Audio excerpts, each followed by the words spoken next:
Bienvenue à la foire culturelle de Magueux pour la plus que 12e édition. Donc on accueille Mme Smith-Serre, demain au front, qui va nous parler de pelouse fleurie, les pelouses parfaites. Mme Smith-Serre, dans le milieu de l'environnement, elle est connue depuis longtemps comme biologiste de formation. Elle a beaucoup travaillé aux enjeux en lien avec les pesticides, à des fins esthétiques, donc pelouse fleurie, mais pelouse non pas traitée non plus avec des produits problématiques. Et aussi sur la réduction des déchets, elle nous donne 4 livres sur l'horticulture écologique. Alors, merci d'être là. Parfait. Merci beaucoup. Donc, je peux déjà passer la première diapositive. Est-ce que tout le monde voit bien les diapositives? Là, oui, ça va? Ok, parfait. Ok, donc c'est ça, là, je suis chez moi. Je suis en Estrie depuis 15 ans au moins à temps plein. Et puis, c'est ça, je vais vous présenter juste rapidement les livres que j'ai depuis 2020. En fait, j'ai commencé à écrire des livres pour essayer de changer les mentalités de pelouse parfaite. Parce que j'ai habité 30 ans à Saint-Bruno, puis je ne sais pas si vous connaissez un peu le coin, là, mais c'est le style pelouse parfaite en avant, la honte du pissenlit, enfin, dans les années 2000, c'était le cas. Donc, j'ai commencé par écrire ce livre-là, puis en 2000, mon éditeur m'a demandé de ne pas mettre le mot écologique dans le titre, parce qu'il m'a dit « Personne ne va acheter ton livre ». En 2000, hey. Alors ça a changé, hein. Donc, j'ai écrit sur mon livre, vous voyez, là, en 2008, là, le mot écologique pouvait être mis. Et puis, finalement, les livres précédents, ils sont tous épuisés en format papier, mais vous pouvez encore les acheter en format numérique chez l'éditeur. Mais finalement, mon éditeur m'a suggéré de mettre tout ça ensemble dans un seul et même livre. Alors, c'est ça que le livre qui est encore en vente aujourd'hui, il est presque épuisé, là, mais on parle de tous ces livres-là en même temps. C'est un assez gros livre, là. J'en ai même pas apporté d'exemplaire. Je ne suis pas très bonne en marketing, là, mais il est encore disponible en librairie. Je pense qu'il reste 300 exemplaires. C'est un organisme sans but lucratif qui a été créé par Laure Varidel et a été découragée de la situation, surtout avec les changements climatiques. Et puis, elles sont mères de jeunes enfants, peut-être qu'ils sont un peu plus grands dans le cas de Laure actuellement. Mais donc, ils voyaient bien que leurs enfants n'avaient pas d'espoir en l'avenir et ça les décourageait. Il y en a beaucoup aujourd'hui, des enfants qui ne veulent même pas avoir d'enfants eux-mêmes, là. Alors, ils se sont dit, il faut faire quelque chose et ce sont des femmes d'action. Et elles ont fait une réunion chez l'une ou l'autre, je ne me rappelle plus laquelle, mais dès le début, donc, au mois de mars 2020, il y a 40 personnes qui se sont réunies, qui ont décidé de créer le groupe Mères au front. Et au fond, ce n'est pas juste les mères, c'est mères et leurs alliés. Donc, il y a les pères sont les bienvenus aussi, mais c'est 2 mères qui ont créé ça. Et les grands-mères sont bienvenues aussi. Comme moi, j'ai 10 petits-enfants, puis je me sens très concernée par ça aussi. Alors, il y a des groupes partout à travers la province actuellement, donc, qui réunissent à peu près plus de 7000 personnes. Et ce n'est pas un groupe comme Équiterre ou Nature Action où il y a un chef et puis, disons, toute une structure pyramidale. Ici, c'est un groupe décentralisé. Donc, si vous allez sur leur site web, vous allez trouver toutes sortes d'outils pour soit créer un groupe dans votre région, soit vous joindre à un groupe qui est déjà en place. Donc, ce sont des mères et des grands-mères et leurs conjoints, ou même aussi des femmes et des hommes qui ne sont pas parents aussi peuvent se joindre, parce qu'on est toutes mères de la nature, disons, on est responsable de notre planète, et puis c'est un peu disons, notre instinct maternel ou paternel qui nous pousse à agir. Alors donc, c'est des groupes décentralisés. En anglais aussi, ça commence sous le nom de For Our Kids. Alors, il suffit d'aller sur leur site web pour en savoir plus. Donc, comment joindre un groupe local, comment créer votre propre groupe. Et puis, actuellement, c'est sûr qu'avec les élections provinciales, c'est le temps là, justement de pousser sur nos élus. Donc, il y a beaucoup de groupes qui sont allés voir leurs élus. Il y a eu la marche hier ou avant-hier, je ne me rappelle plus. Là, en tout cas, c'est le temps là, de soutirer des promesses et puis de faire bouger nos élus. Voilà, alors la mission, donc, c'est de protéger nos enfants et la vie sur Terre face à l'urgence climatique.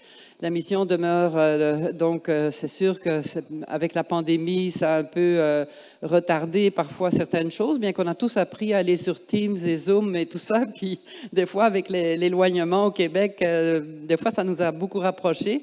Dans mon cas, en tout cas, j'ai pu donner des conférences beaucoup plus loin ou des endroits où je n'allais pas. Voilà, et puis c'est ça, ils ont un cri du cœur, nous avons un cri du cœur. Je vais vous le lire au complet parce que là, c'est juste le début. Donc, ça, c'est Anaïs et Laure qui ont écrit ça. Nous sommes mères et grand-mères par le sang et autrement. Nous nous levons pour protéger nos enfants qui ne veulent plus faire d'enfants, nos enfants qui appellent à l'aide, nos enfants, volcans de promesses que nous avons invités dans cette vie en leur parlant de beauté, de douceur, de vertige, de possible. Nous sommes celles qui mettent au monde, celles qui nourrissent et celles qui soignent. Nous sommes fières et en colère, aimantes et décidées. Nous exigeons des gestes forts et immédiats, de la droiture et du courage politique. Nous sommes de partout, nous sommes innombrables, d'un océan à l'autre et bien au-delà. Nous sommes mère loup, mère caribou, mère outarde et mère carcajou. Nous sommes la mère beluga qui meurt en mettant bas et la mère kangourou qui fuit le brasier. Nous sommes toutes les mères, nous sommes aussi la vôtre. Nous sommes en colère et vous savez que notre colère est juste. Nous voulons un avenir, nous voulons que la vie gagne. C'est notre devoir de la protéger et aussi la vôtre. Nous allons tout faire pour. Nous bercerons d'un bras et brandirons l'autre. L'amour de nos enfants est notre arme de construction massive pour la suite du monde. Merci. Donc, tout le monde est concerné par ça, même si vous n'êtes pas des parents. On est les parents de toute cette nouvelle génération qui est un peu déstabilisée avec ce qui se passe aujourd'hui. Donc, moi, je suis une femme d'action. Je suis toujours, c'est bien beau les discours, mais on veut faire des choses. Donc, actuellement, c'est sûr que c'est le temps de faire des pressions. Et pas juste encore, disons, il y a encore une semaine, enfin, on peut déjà voter de façon anticipée, mais il y a encore une semaine avant le 3 octobre. Et puis, il faut aussi, dès que les élections ont passé, il y a 100 jours vraiment pour encore agir et faire des pressions sur les nouveaux élus. Donc, plusieurs vont être des nouveaux venus, puis il faut tout de suite sauter dessus, puis les sensibiliser si ce n'est pas encore fait. Donc, en fait, il y a toutes sortes de gestes concrets qu'on peut faire, protéger nos espaces naturels, toutes sortes de gestes, le recyclage, la réduction des déchets, planter des arbres, donner l'exemple à nos enfants par nos gestes quotidiens. En tout cas, c'est pas juste les changements climatiques. Et en fait, les changements climatiques, il y a toutes sortes disons, ça implique un tas d'autres gestes aussi, là. Donc, pression politique. Personnellement, en tout cas, moi, ce que j'ai fait avec les maires au front, on est allé voir notre député, on a marché sur Québec durant l'été, en tout cas, je ne me rappelle plus quand, c'était au mois de juillet, au mois d'août, il faisait magnifique.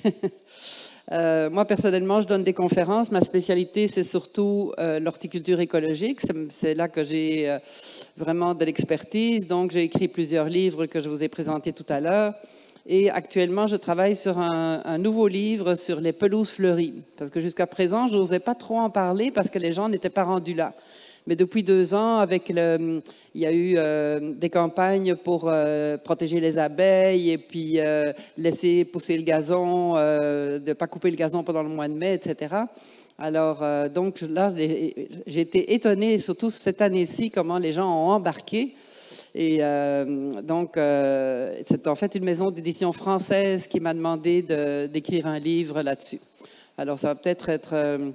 peut-être pas la réalisation finale, là, ça va peut-être prendre 1 an ou 2 encore, mais en tout cas, je travaille là-dessus.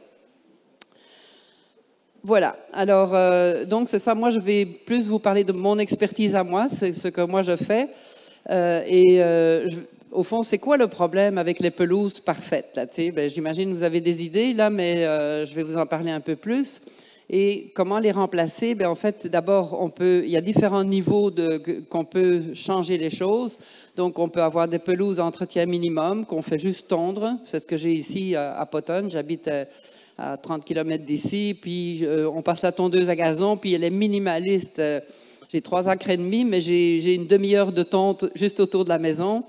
Et donc, il faut réduire vraiment des gaz à effet de serre. Quand on tond et tout ça, il faut vraiment réduire, changer nos aménagements autour de la maison.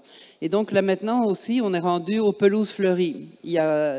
C'est sûr que l'idée au départ, ceux qui ont lancé ça, c'est une miellerie de Portneuf, je pense. Mais en fait, il n'y a pas juste les abeilles domestiques à protéger. Savez-vous qu'il y a 360 espèces d'abeilles indigènes au Canada? Alors, c'est extraordinaire. Et puis, malheureusement, les abeilles domestiques, lorsqu'il y a beaucoup de ruches dans une région, ben ça nuit un peu aux abeilles domestiques. Donc, je ne vais pas dire que je suis contre les mielleries, loin de là. Mais il faut vraiment s'efforcer de planter, de mettre des choses indigènes, des plantes qui vont attirer nos abeilles domestiques. Alors, j'ai assisté à une conférence là-dessus cet été, puis ça m'a vraiment, ça m'a allumé une lumière là, parce que on parle beaucoup des abeilles pour le miel, etc. Mais nos abeilles domestiques peuvent aussi polliniser. Tu sais, on n'a pas besoin d'importer si on a un verger, par exemple, il suffit d'avoir des fleurs qui vont les attirer. Parce que les pommiers, c'est juste pendant une semaine ou deux, mais pendant toute l'année, il faudrait qu'il y ait des fleurs, donc pour aider nos abeilles indigènes. Alors, c'est ça. Donc, si on veut avoir des aménagements plus naturels et arrêter de tondre, etc., et diminuer les gaz à effet de serre, bien, il y a aussi toutes sortes d'alternatives à la pelouse. Je suis souvent surprise quand je vois des gens qui s'installent dans un bois et qui coupent tout le bois et qui se mettent de la belle pelouse. Alors, c'est un peu fou, là, tu sais, alors qu'il n'y avait pas zéro ouvrage avant. Et puis là, ils se mettent une pelouse, ils sont obligés de tondre. Et quand c'est une maison secondaire, il faut qu'ils viennent de Montréal, des fois, juste pour tondre la pelouse, là. Donc, c'est un peu fou. Alors, le problème avec la pelouse parfaite, en fait, c'est que actuellement, en Amérique du Nord, c'est vraiment particulier à l'Amérique du Nord, c'est que la pelouse, c'est l'élément principal de l'aménagement paysager. Surtout dans les banlieues. Montréal, évidemment, les villes comme Sherbrooke, quand on va dans les centres-villes, il n'y en a pas de pelouse ou presque, mais il y a de plus en plus de gens qui vont en banlieue et à la campagne, surtout depuis la pandémie. Et donc, la pelouse, c'est généralement l'élément majeur de l'aménagement en Amérique du Nord. Hein, si vous allez en Europe, c'est très rare d'avoir des pelouses en avant des maisons. Elles sont plutôt à l'arrière. Les gens ne voient pas votre pelouse, tandis qu'ici, la pelouse est en avant de la maison, exposée à tous les regards et à toutes les critiques. Et je me rappelle à Saint-Bruno, petite banlieue chic de la rive sud de Montréal, là, les gens étaient vraiment... souvent, les gens, quand je donnais des conférences sur les pelouses écologiques, on me disait « Oui, tu as bien raison, mais que vont dire les voisins? » Tu sais, c'est comme... Waouh, pensons à nous et à nos enfants d'abord, là, puis c'est ça, il y avait toute une mentalité à changer, puis il y a 20 ans, c'était pas évident. Et le problème, justement, de la pelouse en Amérique du Nord, et c'est en particulier ici, dans le milieu tempéré, climat, on n'est pas maritime, là, mais en tout cas dans notre région, c'est la monoculture de graminées. En tout cas, je pourrais dire, c'est à part vraiment le sud des États-Unis, là, c'est vraiment la caractéristique. Et c'est une seule espèce qui est le paturin des prés. Et en fait, 90% des pelouses sont faites de gazon en plaques. Et le gazon en plaques, c'est une monoculture de paturin des prés. Okay? Alors, pourquoi est-ce qu'il y a tellement de cette graminée-là? C'est parce qu'il y a des très bonnes qualités, ça résiste très bien au piétinement. Et c'est facile à installer.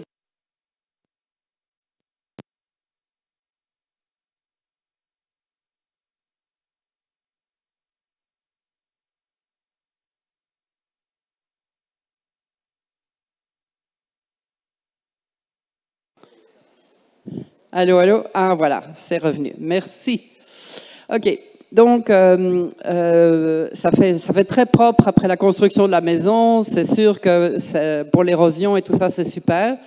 Mais aussi, c'est très résistant au froid, ce qui est vraiment une très bonne qualité, évidemment, au Québec. Et au piétinement. C'est la meilleure espèce pour le piétinement. Mais les inconvénients, c'est que c'est une plante extrêmement exigeante. Ça prend absolument du soleil pendant 6 heures, il faut qu'il y ait de l'eau à chaque semaine, un bon sol, etc. Et comme on n'a pas toujours ces bonnes conditions-là, ce gazon-là subit du stress et c'est là qu'on a toutes sortes de ravageurs qui arrivent. Alors, pourquoi est-ce que justement, ce type de gazon-là est tellement stressé, c'est que les gens qui construisent des maisons, ben, c'est sûr qu'il y a plein de machinerie lourde sur le terrain. Et puis, lorsque la construction est terminée, il y a un paysagiste qui arrive pour mettre normalement 4 pouces de bonne terre, qui tombe souvent à 2 pouces, et puis sur de la terre d'excavation. Alors, c'est évident que là, on a préparé le terrain pour des pissenlits. Hein? Donc, c'est bien beau, là, la pelouse parfaite comme ça, mais celui qui a posé la pelouse, c'est pas celui qui va l'entretenir. Il s'en fiche éperdument. Et donc, c'est sûr que là, on est dans de la culture artificielle pour essayer de maintenir ce tapis uniforme. Alors, moi, je pense qu'il faut vraiment changer ce stéréotype. Et je compare ça un peu au stéréotype de la femme parfaite. Vous vous souvenez? Enfin, je suis encore un peu comme ça, là, mais dans les années 80, même en tout cas, il y a encore un peu ce stéréotype de femme parfaite. C'est irréaliste et pour la pelouse, c'est la même chose. C'est irréaliste d'espérer d'avoir une pelouse parfaite comme ça. Donc, c'est une pelouse qu'il faut absolument qu'il y ait de l'eau, il faut absolument de l'engrais. Si vous avez arrêté de mettre de l'engrais sur du pâturin des prés, il dépérit. Il faut absolument de l'engrais. Alors, non seulement le terrain est mal préparé, mais c'est ça, les gens qui veulent économiser, tu sais, ils ne mettent plus d'engrais, puis c'est sûr que là, ben, le pâturin cède la place à des plantes plus résistantes comme le pissenlit. Et alors, tous ces engrais, un engrais chimique, c'est extrêmement soluble. Donc, dès qu'il y a une grosse pluie, ben, ça se retrouve dans les égouts. Puis les égouts, ça va où? Ça va dans nos cours d'eau, dans nos lacs, etc. Hein? Et ça favorise les plantes aquatiques. Justement, ici, j'ai une photo de Saint-Bruno. Le lac du village à Saint-Bruno. Vous savez, Saint-Bruno, c'est une montérégienne. Il y a 5 lacs sur la montagne, dont un lac qui est en plein milieu de la ville.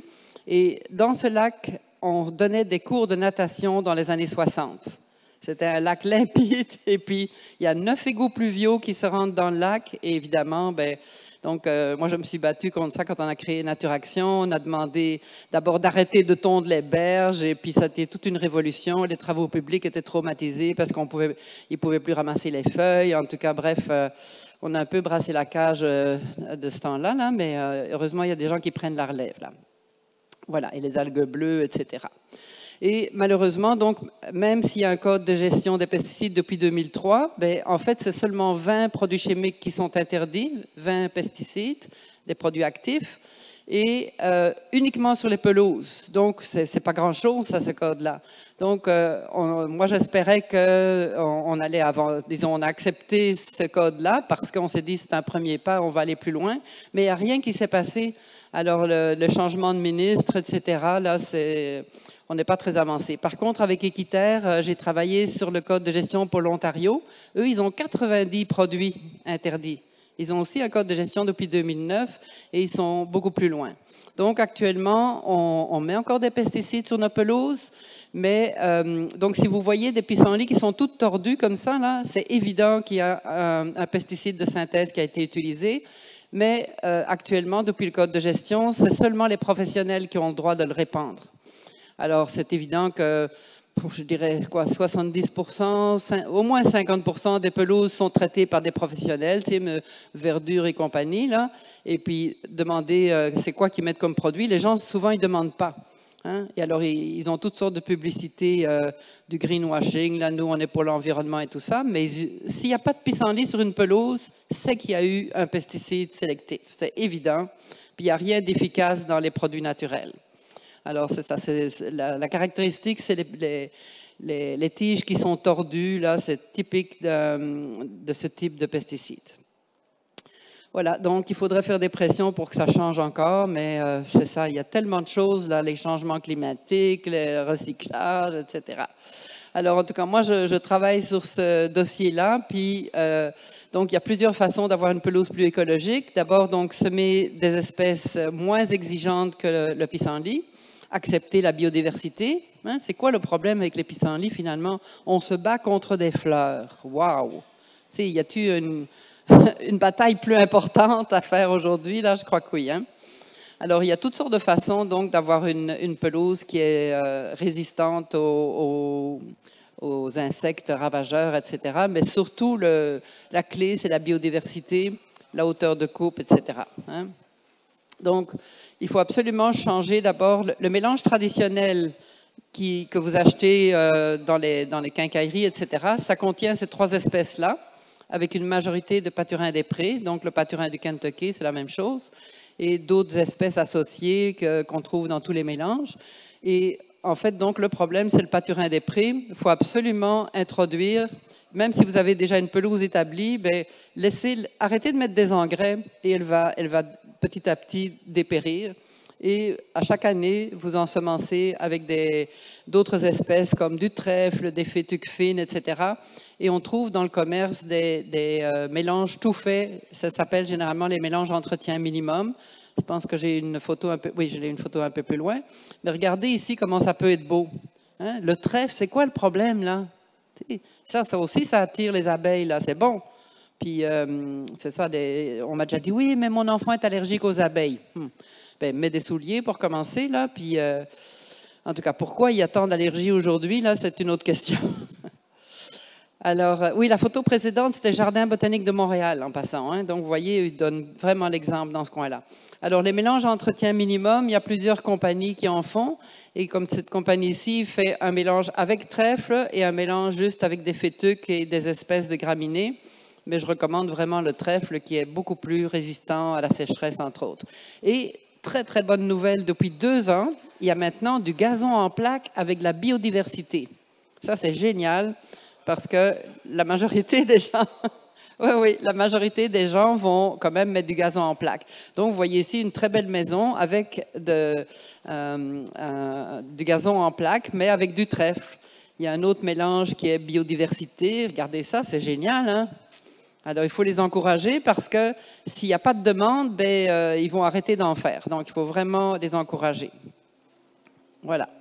Alors, nous, personnellement, si vous avez déjà votre pelouse établie, n'oubliez pas, à chaque printemps, et même en automne aussi, vous pourriez le faire, c'est de réensemencer. Il faut à chaque année, à cause de notre climat, à cause du piétinement, à cause d'un tas de facteurs, la sécheresse des fois, il faut réensemencer les espaces dégarnis. Sinon, c'est sûr que vous allez avoir d'autres choses, toutes sortes de semences qui vont arriver là, comme du plantain, du pissenlit. J'ai rien contre ça, mais si vous voulez que ce soit vert la majorité du temps, bon, donc il faut réensemencer.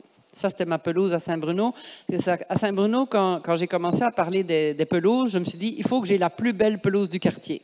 Sinon, on ne convainc pas personne si on a quelque chose de pas beau, là, tu sais. Donc, les gens arrêtaient pour prendre des photos. Il faut dire aussi que j'avais quelques 2000 bulbes de tulipes au printemps, ce qui fait que j'ai toujours aimé ça, l'horticulture. Et puis, il faut que ce soit beau pour convaincre les gens. Donc, les espèces qu'il y a là-dedans, dans ces mélanges-là, c'est des fétuques fines, plusieurs espèces sont résistantes à l'ombre aussi, parce que souvent, quand il y a des grands arbres, ça ne pousse pas, puis sous les arbres, on met d'autres choses aussi. Le trèfle blanc, bien sûr, pas le trèfle rouge. Hein. Le trèfle rouge vient 2 pieds de haut. Ce n'est pas ça qu'on veut, sauf si on veut faire un pré fleuri. Ça, c'est une autre affaire. Mais dans une pelouse, on va mettre du trèfle blanc. Et puis, très, très important pour avoir une pelouse en santé, même si elle est écologique, il faut couper au-delà de 3 pouces. Donc, 3 pouces, c'est le plus bas. Il faut absolument donc laisser monter à 4 pouces. Alors, justement, pendant qu'au mois de mai, là, les gens avaient arrêté de tondre, toutes les pelouses étaient belles parce qu'il a plu d'abord abondamment et les gens laissaient le gazon plus long. Des fois, à la fin, ça a été difficile à couper. Là, je me rappelle, ma fille à Saint-Élie, elle n'avait pas tondu pendant tout le mois de mai. Puis à la fin, la tondeuse, elle ne passait plus. Alors, disons, il faudrait peut-être diminuer un peu la période, surtout que les pissenlits ne fleurissent que pendant 2 semaines. Mais donc, vous voyez ici un exemple d'une pelouse tondue à ras, comme les gens font pour la plupart, à 2 pouces, et l'autre qui est à 3 pouces, ça fait vraiment toute la différence. Hein. Et pourquoi? Parce que plus le gazon est long, plus il a d'énergie pour faire de la photosynthèse et pour avoir des longues racines, pour être vigoureux, pour résister à la fois à la sécheresse et puis aussi aux insectes. Hein, il y a comme les vers blancs qui mangent les racines, mais quand les racines sont longues, c'est plus facile de résister. Alors c'est sûr qu'on ne ramasse pas le gazon coupé, on fait de l'herbicyclage. Je ne suis pas ici pour vous donner un cours de pelouse, là, mais quand même, juste pour vous montrer, il faut que ce soit beau. Hein. Et on ne ramasse pas le gazon coupé. Vous pouvez transformer votre tondeuse en tondeuse déchiqueteuse en achetant quelques accessoires. Et vous pouvez tondre avec une tondeuse manuelle aussi, si vous n'avez pas trop grand, etc. Et à chaque année, donc, on réensemence un peu. Maintenant, c'est vraiment l'excellent temps pour réensemencer si la pelouse est dégarnie. Et on met un peu de terreau par-dessus, enfin de compost. Hein. Donc, pas nécessaire d'arroser. Du moment que le gazon est long, il va passer à travers les sécheresses. Et des engrais, on n'a pas besoin d'en mettre. Si on a du trèfle, on n'a vraiment pas besoin d'en mettre. Mais si vous sentez que dans une période de transition, il faudra en mettre, bien, achetez des engrais naturels qui sont beaucoup moins solubles.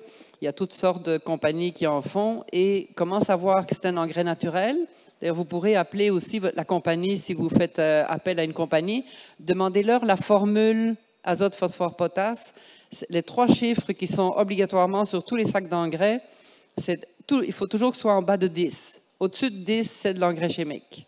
Alors, si vous avez affaire avec une compagnie, demandez-leur la formule, parce que c'est vite fait de dire, nous, on a des engrais à base naturelle. Alors, ils mettent un peu d'algues et puis ils disent, c'est à base naturelle, là. Et c'est très soluble. Et puis, tout ça, c'est ici, ça s'en va tout dans le lac Memphremagog, là, ou dans la rivière Magog. Vérifier le pH, etc. En tout cas, c'est un peu des détails. Là, je voudrais surtout vous montrer des pelouses fleuries, là. Voilà. Alors, le pissenlit. C'est quoi le problème avec les pissenlits? C'est sûr que c'est une plante opportuniste. Donc, s'il y a un espace vacant, il y a des milliards de graines de pissenlit au printemps. Et si vous avez des espaces dégarnis, c'est sûr que c'est les pissenlits qui vont venir s'implanter. Et en fait, ils occupent les espaces vacants, c'est normal. Et ils vont s'étaler, si le gazon n'est pas vigoureux, ils vont s'étaler. Parce que souvent, les gens me disent, oui, mais c'est laid, ça prend toute la place. Oui, mais sème du gazon. Il faut faire quelque chose, il ne faut pas juste mettre de l'engrais, il faut occuper l'espace. Hein? Donc, chercher la cause du problème, voir si y a, après une sécheresse, c'est sûr qu'il faut faire quelque chose, puis la longueur de coupe, etc., etc. En tout cas, ça c'est toujours un peu technique. Je vais vous montrer des photos de pelouse fleurie. Là. Alors, c'est ça. Beaucoup de gens ignorent que le pissenlit, c'est une plante médicinale. Si on trouve ça laid, ben, c'est un point de vue, mais c'est quand même, il faut un peu retrouver notre âme d'enfant et aller voir les qualités de cette plante extraordinaire. On peut la manger, on peut faire du café avec la racine torréfiée. Moi, je fais du vin de pissenlit. En tout cas, quand on était à Saint-Bruno, à un moment donné, on a fait le festival du pissenlit. Puis on servait de la soupe au pissenlit, des quiches au pissenlit, le café, en tout cas, tout était pissenlit, avec le trèfle, évidemment. Donc, tous les enfants aiment les pissenlits. C'est sûr que toutes les mamans, et probablement les papas aussi, ont déjà reçu des bouquets de pissenlit, mais il y a vraiment une question de culture. Et il y a beaucoup une question aussi de marketing. Le groupe qu'on avait formé, la Nature Action Québec, on a essayé de changer les mentalités, mais on se battait contre des compagnies qui avaient beaucoup d'argent pour faire de la publicité. Et aujourd'hui, Nature Action travaille dans d'autres domaines. Équiterre travaille plus sur le côté agricole. Alors, les compagnies ont repris le dessus là, avec leur publicité. Là, hein. Donc, la biodiversité, c'est vraiment, si on veut un environnement sain, si on veut aider notre planète, si on veut aider nos abeilles, les pollinisateurs, etc., ben, commencer par accepter des fleurs dans la pelouse. Il n'y a pas juste les pissenlits, comme ici, c'est des oustonies, une petite plante à fleurs bleues très, très jolie qui peut venir ou qu'on pourrait acheter des semences et introduire ça. Ici, c'est du lotier. Le lotier, c'est une petite plante qui vient spontanément en bordure de route, très, très rustique. Ça va prendre 1 ou 2 ans à s'établir et on peut trouver des semences de ça dans les grainetiers spécialisés. On ne trouve pas ça encore en jardinerie, là, mais ça va venir. Il y a le thym aussi, le thym serpolet. Alors, en Europe, on parle plutôt de serpolet, mais c'est une sorte de thym. En fait, c'est un thym qui n'est pas condimentaire et qui pousse au ras du sol.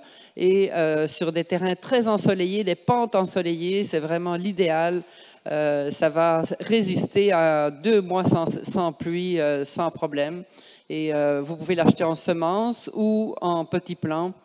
Il y a des compagnies, j'en ai acheté chez Richter. Je ne l'ai pas trouvé au Québec, là, mais des tout petits plants, parce que c'est sûr qu'on en veut beaucoup rapidement. Là. Et il y a toutes sortes de couleurs, des variétés, etc. Ici, c'est une photo que j'ai prise cet été dans un terrain à Saint-Bruno, justement. Tout le devant, c'est du thym, une espèce qui s'appelle Pseudolaginosus, qui fleurit pas beaucoup, mais ça fait un couvre-sol fantastique. Et puis en arrière-plan, c'est du géranium, le géranium sanguin, qui est un géranium vivace et qui donne aussi un très bel arrière-plan. Alors, à la fois, ici, il a diminué la superficie de sa pelouse, mais c'est sûr qu'à l'avant, du côté de la rue, là, ça peut être le fun d'avoir une plante beaucoup plus basse. Alors, il y a toutes sortes d'alternatives comme ça. Les violettes aussi viennent souvent spontanément dans les pelouses. Encore une fois, c'est ça, si c'est des choses que vous aimez, bien, vous pourriez essayer de trouver des semences ou aller trouver des fleurs dans les environs chez vous là, pour essayer de les introduire. En bordure de route, il y a ici la lupuline. Ça, c'est une plante annuelle. Ça ressemble un peu au lotier, mais ça pousse vraiment au ras du sol. Puis, il y en a partout sur le bord des routes. Et sa grande qualité, c'est que ça résiste au sel. Ce qui fait que si vous avez une pelouse qui est constamment brûlée après l'hiver en avant, bien, achetez des semences de ça. Et puis, l'hiver, il meurt à chaque hiver, mais ça fait énormément de graines et puis ça occupe l'espace. La ville de Montréal a mis ça à un moment donné sur le boulevard René-Lévesque, sur le parterre central, parce qu'ils n'arrivaient pas à faire pousser. Il n'y a rien qui poussait. Il y avait un peu de lupuline qui poussait spontanément, puis ils ont eu l'idée de semer finalement de la lupuline et au moins c'est vert et il y a des fleurs. Tu sais. C'est quoi le problème avec les fleurs? C'est quand même fou, hein? Ici, c'est encore du lotier. Ici, oups, j'ai oublié de mettre l'animation là-dedans. En tout cas, ici, vous avez le glécoma, le nom français, c'est le lierre terrestre. Il y a beaucoup de gens, là, quand je donne des conférences sur les pelouses, qui me disent « OK, mais le lierre terrestre, comment on fait pour tuer le lierre terrestre? » C'est une fleur. Pourquoi est-ce qu'on veut tuer des fleurs? C'est qu'il y a encore vraiment la mentalité qui est là qu'il faut qu'il y ait juste du vert. Mais c'est un bonus d'avoir des fleurs, là, tu sais. C'est sûr qu'après ça, l'automne, là, maintenant, le lierre terrestre va faire des feuilles de cette grandeur-là. Mais c'est vert, là, tu sais. C'est quoi le problème, là? Il faut sortir de cette obsession de graminées. Et puis, c'est sûr aussi que c'est toutes les plantes qui poussent spontanément comme ça dans une pelouse, ce sont des plantes qui résistent au piétinement et à la tonte. Ça, je vous montre des plantes qui résistent à la tonte. Ici, il y a de la stellaire, il y a de la fraise sauvage. Si vous avez un terrain qui est acide, les fraises vont très bien s'établir. Alors, c'est ça, souvent, on n'a pas besoin de les acheter parce que c'est des plantes indicatrices d'un type de sol acide. Ici, c'est un peu un mélange. Ici, il y a de la potentille et encore de la stellaire. Et le myosotis, c'est ça, si on laisse pousser la pelouse un peu plus haut, on peut la voir fleurir. Elle peut fleurir un peu au ras du sol, mais si on retourne l'année prochaine avec ne pas tondre pendant la période des pissenlits, bien, ça fleurit à peu près en même temps que les pissenlits.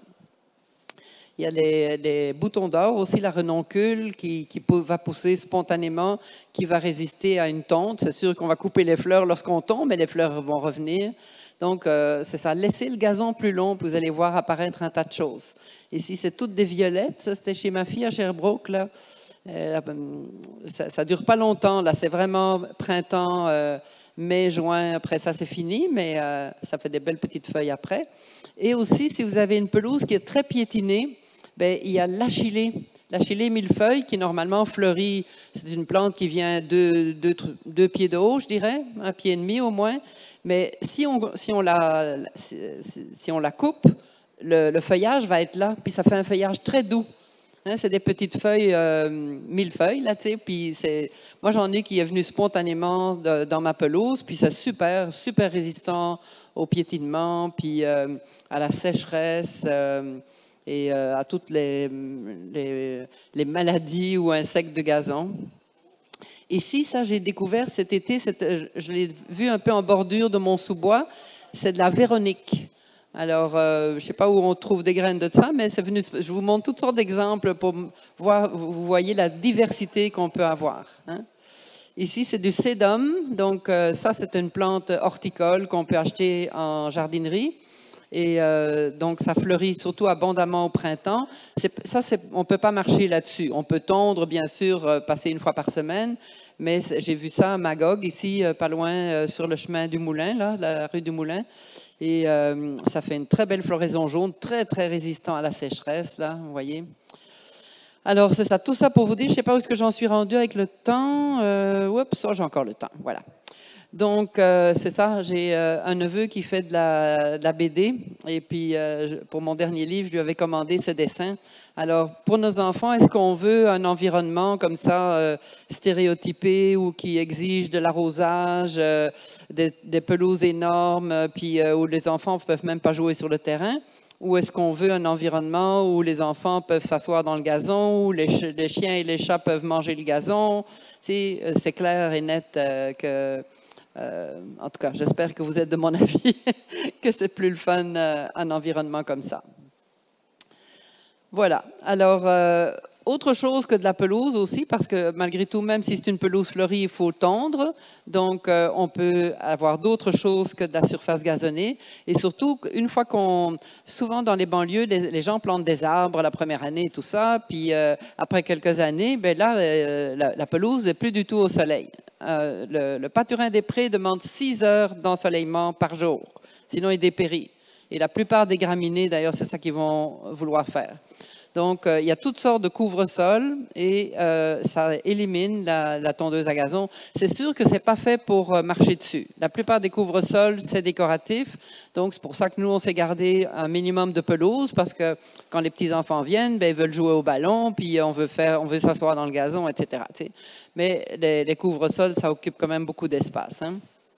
Donc, essayez de diminuer l'utilisation de la tondeuse.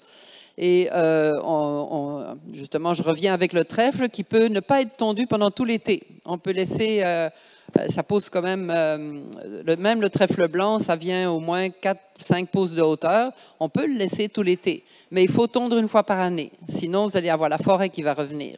Hein? Alors, si on veut encore voir un paysage, ou en tout cas, si vous voulez des arbres, c'est correct aussi, hein, mais ça dépend un peu. Donc, c'est sûr qu'on peut mettre du trèfle blanc ou du trèfle rouge dans ce cas-là. Et le lotier, la même chose. Le lotier, donc, c'est une légumineuse aussi qui va venir à peu près, on peut la tondre, mais si on ne la tond pas, elle va venir à peu près 2 pieds de haut, quelque chose comme ça. Alors, ça, c'est une photo que j'avais prise le long de la carrière Miron, je ne sais plus quel boulevard à Montréal. Là, c'était tout un espace qui est en gestion différenciée, c'est-à-dire qu'on ne tond pas pendant toute l'année, on tond une fois par année. Puis imaginez les abeilles et les pollinisateurs, comment ils sont contents là-dedans. Hein? Et pas obligé d'avoir juste une espèce, il y a un mélange d'espèces là-dedans. Alors, il y a toutes sortes de couvre-sols horticoles qu'on peut mettre aussi à la place du gazon, ça coûte un peu plus cher, là, bien entendu. Mais regardez, comme ici, c'est un exemple de terrain dans une espèce de condo où il n'y a aucune surface gazonnée, c'est tout des couvre-sols. Il y a des vivaces, il y a des arbustes. Dans les arbustes, il y a toutes sortes d'espèces, là, le cotonnet astère, le genévrier rampant, etc., qui donnent vraiment un bel aspect. Alors, les couvre-sols, il y en a qui sont envahissants, mais si c'est ça qu'on veut, on veut que ça occupe l'espace, mais c'est sûr que, comme l'égopodium, il ne faut pas mettre ça à côté d'un parterre de fleurs. C'est envahissant, hein, c'est très envahissant. Hein, donc, il faut penser à 2 fois avant de l'installer. Mais s'il n'y a rien qui pousse, comme en dessous d'un érable argenté avec des racines partout, là, des fois, c'est la seule chose qui va pousser. Et vous le contrôlez avec la tondeuse à gazon. Le muguet aussi, plante envahissante, mais quand même, moi, j'ai un peu un faible pour le muguet.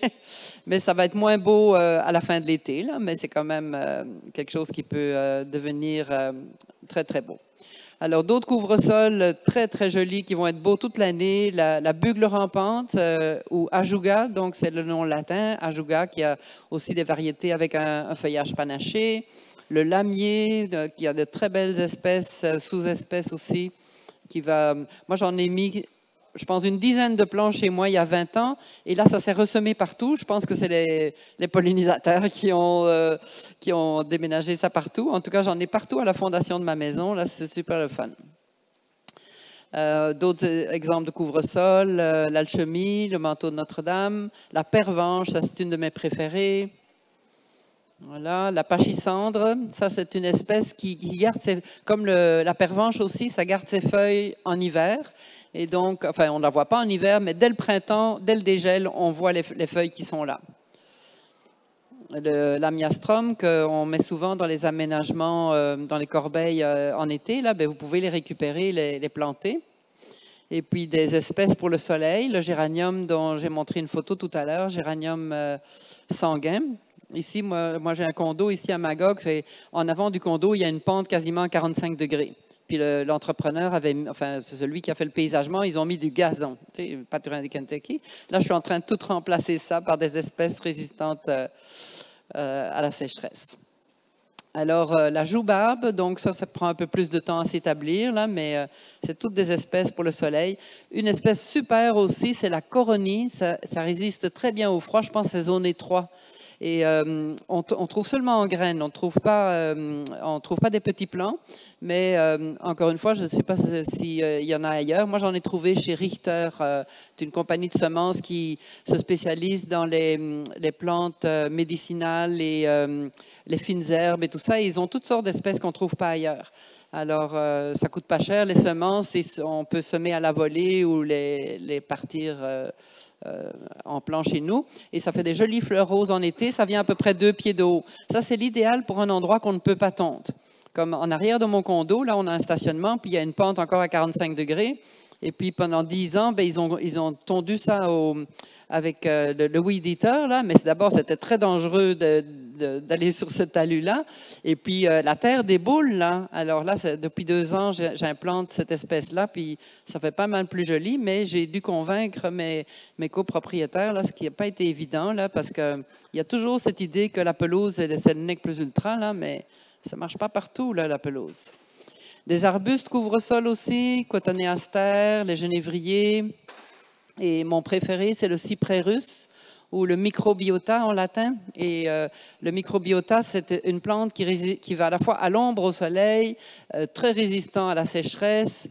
Ça vient un peu Bourgogne à l'automne. Le feuillage change de couleur, très, très joli. Alors, ce ne sont pas des plantes indigènes, mais ce sont des plantes très efficaces comme couvre-sol. Tu dis? Non, parce que c'est ça, j'en ai planté, moi, sur ma fosse septique. Et puis, jamais un chevreuil qui a touché à ça. Les chevreuils, oui, c'est ça, il y a les ostas qu'ils aiment beaucoup. Mais moi, les chevreuils ne viennent pas proche de la maison parce qu'on est à temps plein, là, encore actuellement. Là. Alors, oui, il faut faire attention à ça, les chevreuils. Bon, excusez. Oui. On a commencé un petit peu en retard. Donc, il faut arrêter. Je ne sais pas si vous pouvez conclure parce que oui, d'accord. Qu'il y a une place pour quelques questions. D'accord. Ah oui, parfait. OK, juste ici 2-3 photos pour vous montrer comment, si vous avez une pelouse qui ne pousse pas, tu sais, avec les vers blancs et les scarabées japonais et tout ça, ben, vous pouvez étouffer la végétation existante avec du paillis. Donc, vous appelez les compagnies d'émondage et puis vous pouvez étaler du paillis à grandeur de votre terrain. Mettez des feuilles de carton. Tu sais, vous allez dans un magasin de vélo, de machine à laver, puis vous demandez des cartons. Étouffez la végétation avec du carton et puis vous mettez le paillis par-dessus pendant 1 an. Et après, vous allez pouvoir planter les couvre-sols. Donc, vous voyez ici le avant-après. Alors, plutôt que d'avoir du gazon, c'est une bonne solution. Alors, je prendrai les questions si vous en avez. Oui? Merci beaucoup. C'était vraiment super intéressant. Moi, j'ai le micro pour que tout le monde entende vos questions, comme celle de tout à l'heure. Donc, si vous avez une question, je vais m'approcher.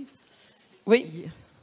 Mais je vais peut-être dire, je ne sais pas, là, si les échanges C'est juste pour savoir si tu pourrais me donner des références pour des endroits où acheter du lotier en graines. Oui, c'est pas évident, justement. J'aimerais ça en retrouver. Il y avait la compagnie Gloco qui en vendait, mais on dirait qu'ils n'en ont plus pour le moment. Alors, je suis à la recherche aussi, parce que j'aimerais ça mélanger avec macaroni, mettre du lotier au travers. Mais il y a du lotier qui pousse un peu partout, ce qui fait que peut-être cet automne, je vais peut-être essayer de ramasser des semences, mais ce serait tellement plus le fun d'avoir peut-être... Ah, peut-être. Peut-être pas une autoroute, là, peut-être une route, là, ça serait plus prudent. J'avais comme l'intention d'appeler le ministère des Transports. Peut-être qu'eux, ils sauraient, parce qu'il y en a plein, les autoroutes, là. Ouais. Alors, autre question. Je pense que, moi, j'ai une question.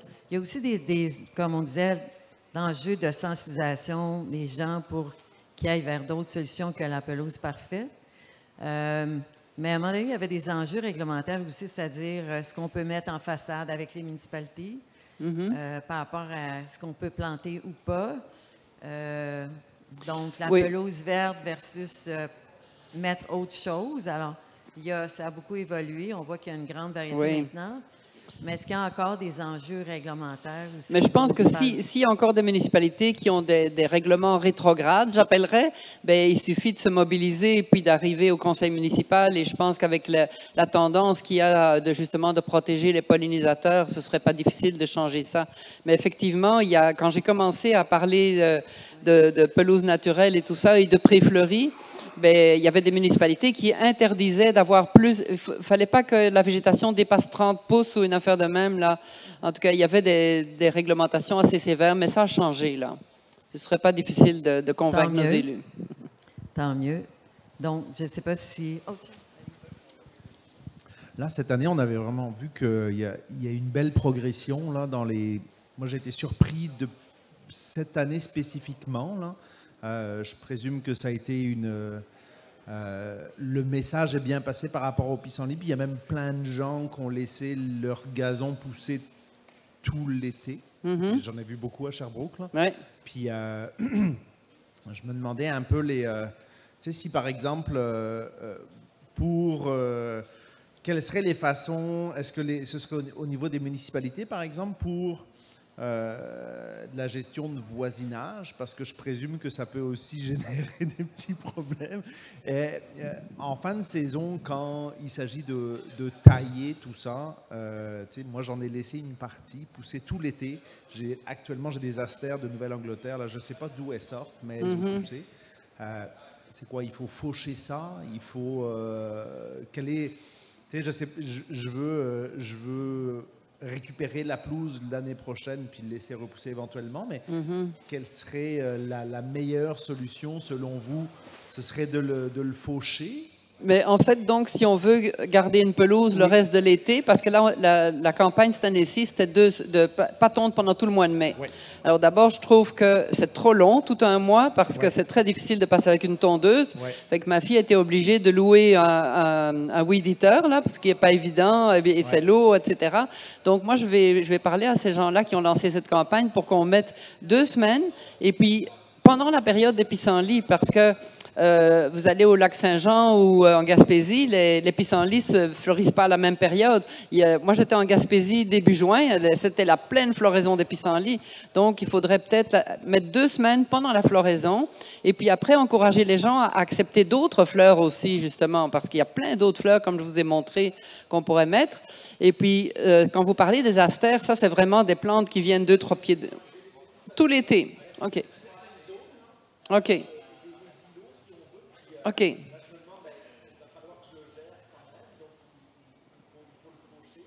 Oui, mais nous, on a un pré fleuri à Potton. Là, j'ai un pré fleuri d'à peu près 20 000 pieds carrés. Et puis, on fauche au mois de novembre. J'attends justement la fin de la floraison des miscanthus. Enfin, les miscanthus, je pourrais les laisser tout l'hiver. Mais on a au début essayé de faucher seulement au printemps, mais avec la neige, ça ne marche pas. C'est que tout est écrasé au sol et puis ça a de l'air fou. Donc, on aime mieux faucher mi-novembre, juste avant la neige. On fauche tout, ce qui prend quand même de l'équipement spécialisé. Là, nous, on a un mini-tracteur là, parce qu'on a un grand terrain. Mais c'est ça. Ou bien la débroussailleuse. Là. Et si on ne fauche pas, les arbres vont revenir.